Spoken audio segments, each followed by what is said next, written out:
Hello, dear friends. I hope you are doing well today.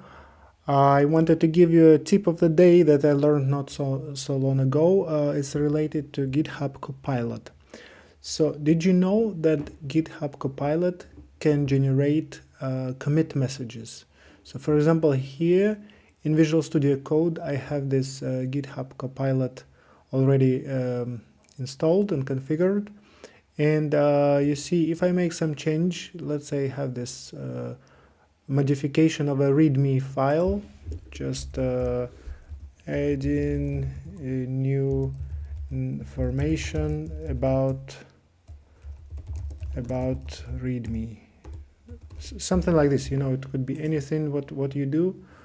And if I save the file, right, and then when I want to commit, I have this option here, generate commit message with Copilot, which is pretty cool. I do not have to type it manually, so I just click here. It tells me update README with additional information, right? Or whatever else you would put here, it would kind of replicate. So yeah, that's it. And then I just commit, and